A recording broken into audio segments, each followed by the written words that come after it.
पटलावरती आकांत आणि हा लढतोय भारत मातेसाठी महाराष्ट्राचा श्रीकांत. अशा श्रीकांतजी शिंदे साहेबांनी प्रत्येक देशामध्ये जाऊन ठणकावून सांगितलं की ए पाक तेरा ख्वाब अधूरा है अधूरा ही रहेगा, तू किस्मत का मारा है मारा ही रहेगा, और कश्मीर हमारा था हमारा ही रहेगा, और तेरे हर हमले का जवाब करारा है करारा ही रहेगा. अशा पद्धतीने सांगण्याचं काम हे माननीय डॉक्टर श्रीकांत शिंदे साहेबांनी केलं.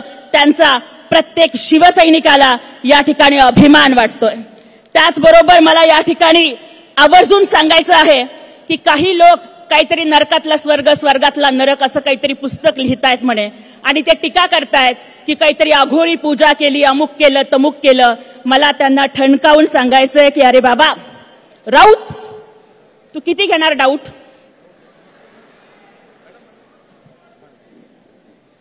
ओके ठीक आहे. राऊत तू किती घेणार डाऊट?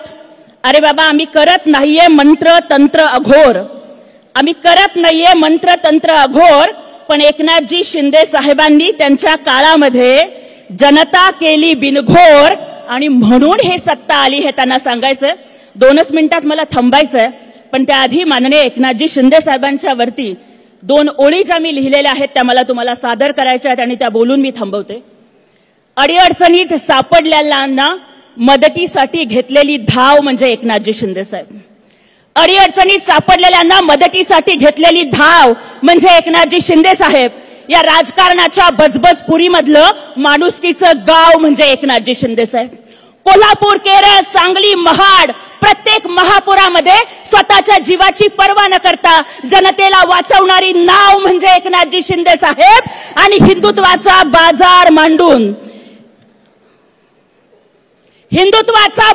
मांडून मिळवलेल्या लाचार सत्तेवरती घातलेला भवानी तलवारीचा घाव म्हणजे एकनाथजी शिंदे साहेब. गोरगरिबांच्या अंधारलेल्या आयुष्यामधली दिव्याची वात म्हणजे एकनाथजी शिंदे साहेब. गोरगरिबांच्या अंधारलेल्या आयुष्यामधली दिव्याची वात म्हणजे एकनाथजी शिंदे साहेब. आणि अडल्या नडल्या प्रत्येकाला दिलेला मदतीचा हात म्हणजे एकनाथजी शिंदे साहेब. आणि लढणाऱ्या प्रत्येक शिवसैनिकाला दिलेली खंबीर साथ म्हणजे एकनाथजी शिंदे साहेब. त्यामुळे आता शिवसैनिकांनी ठरवलंय की बघा हे ते वारसा सांगतायत. मला सांगा रे तुम्ही कुठला वारसा सांगताय? जेव्हा देश संकटात होता, अरे साधं पाकड्यांची क्रिकेटची मॅच भारतात झाली तर पिच उकडायला सांगणारे बाळासाहेब ठाकरे कुठे? आणि जेव्हा पाकडे दहशतवाद्याचा नंग थैमान धर्म विचारून लोकांना मारत होते तेव्हा लंडनमध्ये थंड हवेमध्ये सुट्ट्या साजरे करणारे बाळासाहेब ठाकरेंचा वारसा सांगू शकतात? उबाठा, तुमचं रक्त इतकं थंड झालं? अरे हिंदू हृदय सम्राटांनी तर सांगितलं होतं की एक वेळेस गुंड वारे पण शंड होऊ नका. आणि मग भारत संकटात असताना थंडगार बसणारी माणसं हिंदू हृदय सम्राटांचा वारसा सांगणार का पहलगामला जाऊन प्रत्येक महाराष्ट्रीयांना सोडवणारे अनाथांचे नाथ एकनाथजी शिंदे साहेब हे हिंदू हृदय सम्राटांचा वारसा सांगणार? होय, आम्ही वारसा सांगतो हिंदुत्वाचा. कारण अफजल खानाच्या कबरीवरचं अतिक्रमण हटवलं, उस्मानाबादचं धाराशिव झालं, अहमदनगरचं अहिल्यानगर झालं, औरंगाबादचं संभाजीनगर झालं, गाईला राज्यमातेचा दर्जा दिला. एकनाथजी शिंदे साहेब हे बाळासाहेबांची स्वप्न पूर्ण करणाऱ्यांच्या सोबत गेले. राम मंदिर झालं, 370 कलम हटलं, अफजल खानाच्या कबरीवरचं अतिक्रमण हटलं. पण उबाठा, तुमच्या राज्यात मात्र मुंबई बॉम्बस्फोटातला आरोपी याकूब मेमनची कबर सजली. सांगा कुठला वारसा सांगताय तुम्ही?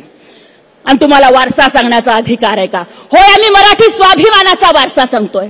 कारण एकनाथजी शिंदे साहेबांच्या काळामध्ये मराठीला राज्यभाषेचा दर्जा दिला. महाराष्ट्र माझा हे राज्यगीत राज्याला मिळालं.